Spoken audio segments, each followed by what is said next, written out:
आदरणीय मेरे प्रिय दोस्तों और भक्तों, क्या हमें पाप का फल भोगना ही पड़ता है? आइए इस वृत्तांत पर एक नज़र डालते हैं। दोस्तों, यह एक सूक्ष्म वृत्तांत है जो लगभग 8-7 मिनट का होने वाला है। आपसे विनती है कि बने रहिए। आप इस वृत्तांत के अंत तक आपको स्वयं पता लगेगा कि पाप का फल क्यों भोगना पड़ता है। तो दोस्तों, आइए इस वृत्तांत को शुरू करने की इजाज़त दीजिए। दोस्तों, एक बार एक सुप्रसिद्ध उदासीन संत स्वामी रमेश चंद्र जी महाराज पिलखुआ में पधारे थे। अपने अपने सदुपदेश में कहा था कि मुझे साधु बेला के संत की आज्ञा है कि तुम जहाँ भी जाओ मेरी यह कहानी कि मैंने कैसे कैसे घोर पाप किए और उसके फल कैसे भोगे, सबको सुना देना और मेरी ओर से चेतावनी देना कि झूठ में, छल से, बेईमानी से और लूट मार करके कमाने वाले रुपया लोगों को याद रखो। तुम्हें यह धन वहीं पर छोड़ जाना है, साथ नहीं लेकर जाना है। मेरे नारायण के यहाँ देर है, अंधेर नहीं है, न्याय है, अन्याय नहीं है। वह जैसे को तैसा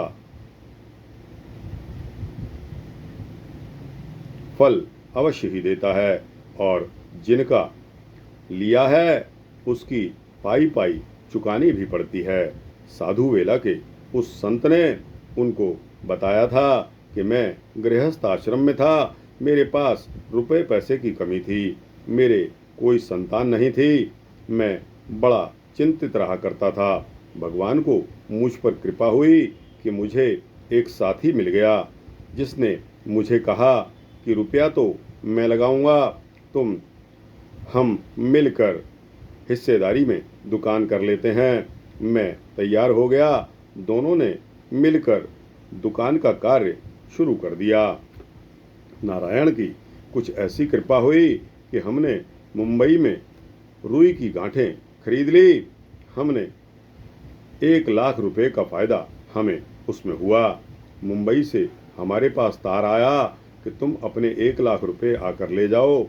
हमें बड़ी प्रसन्नता हुई कि हम दोनों बम्बई रुपया लेने के लिए चले गए। बम्बई पहुंचकर हम दोनों एक होटल में ठहरे और दिन भर मुंबई की सैर की।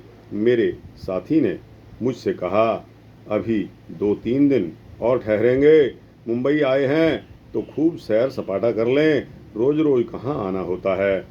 हमने 2-3 दिन मुंबई की सैर की, खूब वहाँ पर घूमे, सब कुछ देखा। फिर हमने जाकर 1 लाख रुपए ले लिए और होटल में वापस आ गए।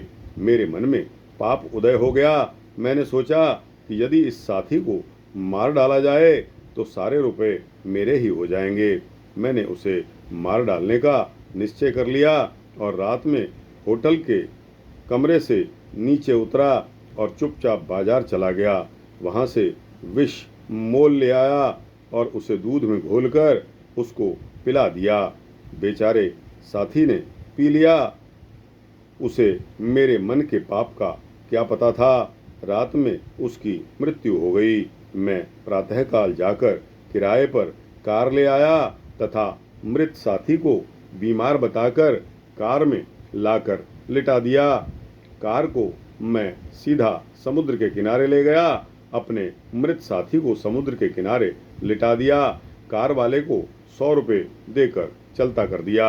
अब मैं आनंद से 1 लाख रुपए लेकर खुशी मनाता घर लौट आया। मेरे आने का समाचार मेरे हिस्सेदार के घर वालों को मालूम हुआ। वे दौड़े हुए मेरे पास आए और बोले कि सेठ जी, हमारा आदमी आपके साथ मुंबई गया था, उसे कहाँ छोड़ आए हो, उसका क्या हुआ? मैंने झूठ बोल दिया, झूठ का रोना शुरू कर दिया और बड़े दुख भरे शब्दों में शोक प्रकट करते हुए कहा कि भाई, उसे मुंबई जाकर हैजा हो गया था, बहुत इलाज करवाया किंतु वह मर गया। मैंने उन्हें 8-10 हज़ार रुपये भी दे दिए, जिससे उन्होंने मेरी बात पर पूरा विश्वास भी कर लिया और मुझे रुपया देने के कारण पूरा ईमानदार एवं धर्मात्मा समझ लिया।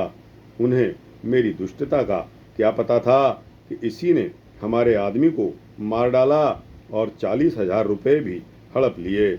मैं आनंदपूर्वक रहने लगा। चैन की बंसी बजने लगी। मेरे कोई संतान नहीं थी।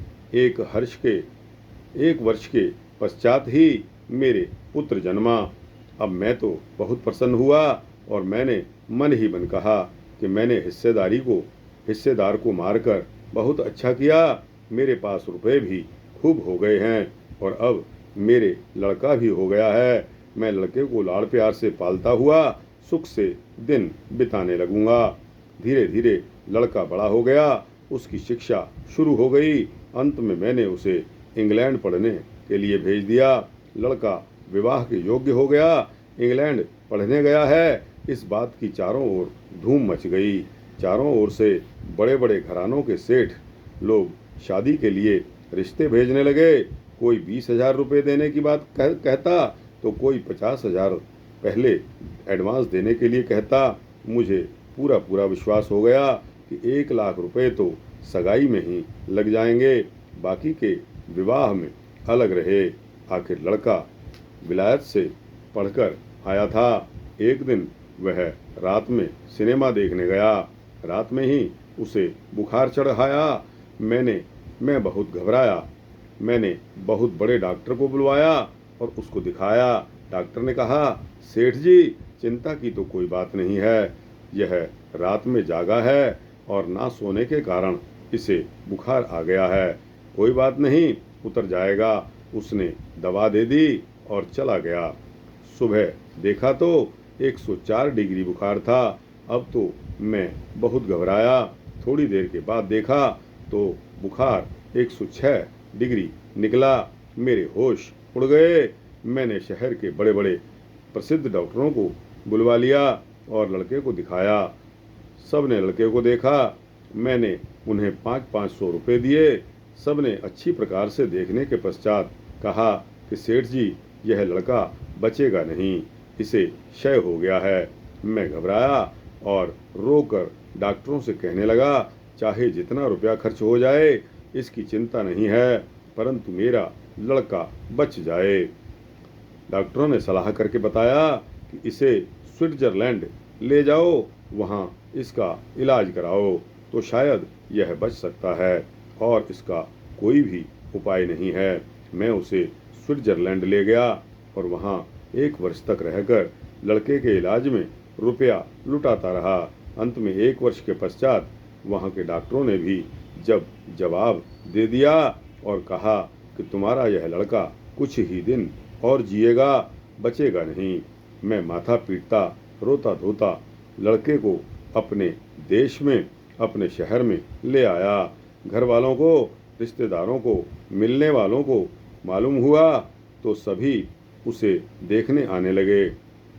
मृत्यु का समय आ पहुंचा। मैं 2 घंटे पहले रोता धोता सिर पीटता हुआ लड़के के पास आया और उसकी तरफ मुंह करके आवाज़ देकर कहा कि बेटा, जरा आंखें तो खोल दो। उसने मेरी आवाज़ को सुनकर एकदम आंखें खोल दी और हंसा।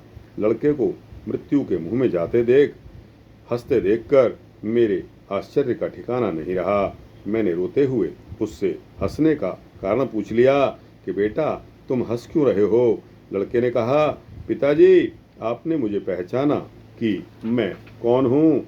मेरी ओर गहरी दृष्टि से देखो, मुझे पहचानो कि मैं वही तुम्हारा हिस्सेदार हूँ जिसे तुमने धोखे से बंबई में जहर देकर मार डाला था।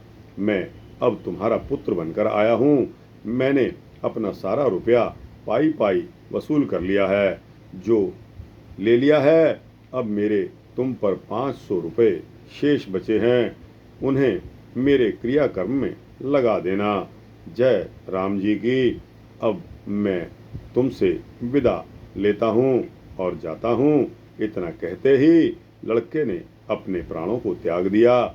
मैंने जब गहरी दृष्टि से देखा तो मुझे प्रत्यक्ष उस हिस्सेदार की सूरत उस लड़के में दिखलाई पड़ी। मैंने रोते धोते उसे ले जाकर उसकी अंत्येष्टि क्रिया की और फिर लौटकर घर नहीं गया। जंगल का रास्ता पकड़ लिया। बुरे पापों का फल कैसे भोगना पड़ता है, इसका प्रत्यक्ष प्रमाण मैं तुम्हारे सामने हूँ। क्या बुरे कर्म करने वाले, पाप की कमाई करने वाले लोगों की इस सत्य घटना को पढ़ और सुनकर भी आंखें नम नहीं होंगी और आंखें नहीं खुलेंगी? यकीनन खुलेंगी। दोस्तों, यह बात सत्य है कि आज हम जो बोते हैं वही हम काटते हैं। दोस्तों, कहा है ना कि बोया पेड़ बबूल का तो आम कहाँ से खाए। जब आपने कांटे बोए हैं, कांटों का पेड़ बोया है, तो आपको मीठा आम यानी कि मीठे स्वर, मीठा माहौल कैसे मिल सकता है। तो दोस्तों, यह वृत्तांत यहाँ समाप्त होता है। आपको अच्छा लगा हो तो इसको लाइक और शेयर करिए, अपने दोस्तों, भक्तों, मित्रों, जिज्ञासुओं तक पहुँचाइए। कमेंट सेक्शन में अपनी राय अवश्य दीजिए और इस चैनल को सब्सक्राइब कर देंगे तो आपको इसी तरह के सूक्ष्म भक्ति वृत्तांत मिलते रहेंगे। जय श्री सीतारामचंद्र भगवान की जय।